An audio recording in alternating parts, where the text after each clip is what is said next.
get right to, well, you heard us talking about RFK Jr. being the head of HHS. What do you think about that appointment? The executives will nominate and bring in those who they believe will move their vision forward. And everything from the fluoride issue, I believe we should have fluoride in the water based on what my experts are telling me. But let's be clear, we have a real problem with our food in our country. And we need to watch what we're feeding our children. And what is the major problem, do you think? Too much hormones.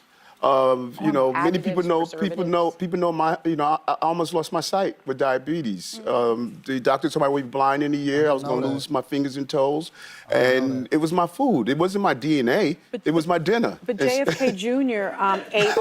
RFK Jr. ate some pork and now he has a brain worm. Is he the person that should be in charge of that? Yeah, well, what? What? Jesus Christ. What? Is he the person that should be in charge of that? RFK Jr. has been a heavy advocate for changing the American diet. Anybody that has ever traveled outside of the United States of America know and is aware that things have to be different in what they are feeding us, putting into our diets, fluoride, preservatives, food coloring, red number 9, hormones, all of this stuff is absolutely trash, 100%. One of the best things that ever happened to me is I went over to Japan and I went to Tokyo and I ate over there and it was a completely different diet. It was a different taste to the food.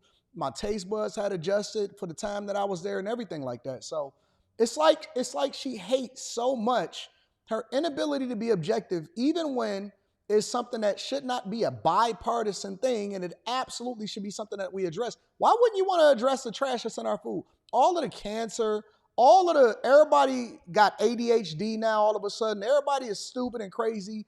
And now the doctors are treating the symptoms and continuing to profit off of the pain of the American people instead of them not having to treat the problem at all, let alone looking at the cancer and all of that stuff. It's like this woman is so evil. She's so hateful. And I never realized until this election, never paid her attention anyway, but I never realized until this election how hateful and evil this woman is. It's crazy. Food? Right, and let's understand this also. In all of these agencies, there are thousands of employees and experts that understand these topics, and there are rules, there are regulations. Mayor, a lot of them want to resign. When they see some of the people that are going to be on top, I think there's going to be a mass exodus of people who have the institutional knowledge and the institutional memory and DOD at HHS. Who wants to work under our cook? And let me respond to that. If we love our country, then no one individual should take us away from our mission. Yes. If you dedicated your life to a particular place, I dedicated my life to law enforcement. So if a new commissioner came in that I disagreed with, I was not going to say, I'm going to resign. Let's love the country. Let's love our cities. Let's get away from the rhetoric. Eric Adams is Republican now. He just can't say it. Eric Adams is 100% Republican now. He just cannot say it. Of the professionalism that we know, those are experts in this. They're going to look at his proposal, do a real analysis, and make these decisions. It happens every day. Shouldn't he have a background at least? He should have some kind of background in this type of thing. Let me just, okay, so Mayor, when Trump returns to office, he will actually have a lot of power with the Republican-controlled Senate and House. He's suggested at times using the National Guard to target the enemy within. And oh, we switching it. Okay, so now we got something different. Key members of his last administration called him a fascist, but you've defended him. Can you explain? No, I defended the rhetoric that we're using across our country and what our children are listening to and what we're doing. We've reached a point in this country where we no longer want to engage in conversation. They were even calling him Hitler. That's an insult. That was only his vice president. That was an insult. That was an insult to the millions of Jews and others who died. We know what Hitler did. And what I said to our country, when I'm on the streets talking to my young people who are protesting on college campuses, wearing Hamas signs and calling for the destructions of groups, I said, we have to bring down this rhetoric. We have to start engaging in conversation. You know, Obama said it right, and I agree. This is not the divided state. This is the United States. We're the greatest country on the globe. And The problem with Obama is that he then became divisive himself when they started to realize that Kamala Harris was actually losing the election. people are watching us and name calling. But do you think Trump should have brought down the rhetoric? Because he's... Everybody should. Well, let's start at the top then, because maybe it trickles down. Everybody should. Everybody should. Mayor, I want to thank you for your remarks after October 7th, calling out anti-Semitism, which has been on the rise in the United States. I thought it was very powerful. Now, the country is unpacking the results of the election. Yes. The vice president won New York, but by 12 points as opposed to Joe Biden's 23-point margin. That was a significant move to the right in New York State. What do you attribute the, and you actually stated that you think, you said the far left agenda is backfiring. What do you attribute the decline in support among Democrats in New York to, and what are Democrats getting wrong? Well, okay, first I want to go back to your original comment. I was calling for the dismantling of hate in our country. Our Sikhs who are being attacked, LGBTQ members are being attacked, African Americans, Jews.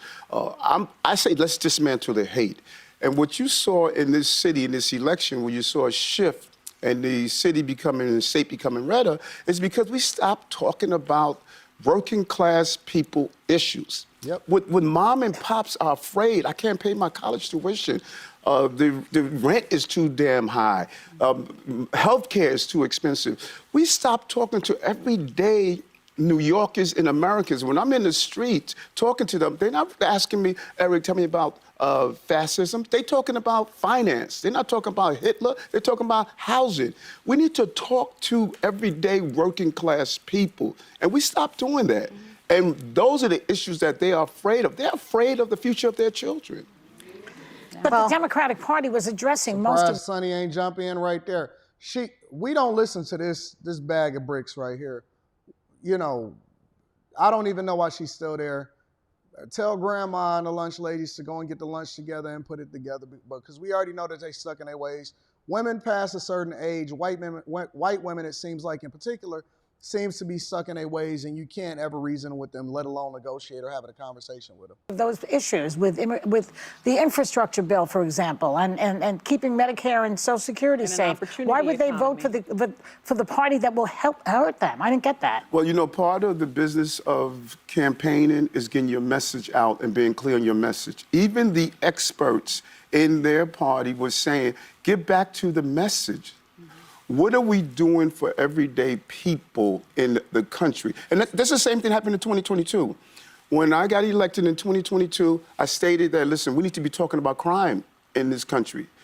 They ignored it. We lost the election. Listen, the reality is that the Democrats continue to be out of touch. Sunny Holston obviously is completely out of her mind and intolerable. You know, she's just insufferable. That's the best word for Sunny Holston, is insufferable. We know that it's very difficult for these women to really get back to the subject at hand.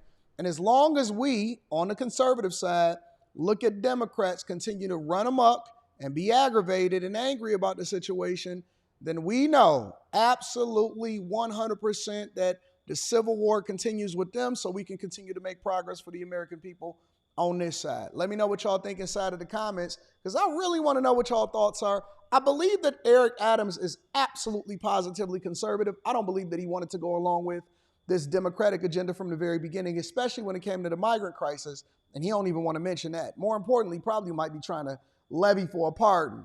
Make sure y'all tap into the Patreon. Link is in the description. Also, Teach Hanley, 40% off your first order, 20% off for life. And then last but not least, make sure you guys get your tickets to come and kick it with me December 14th in Detroit.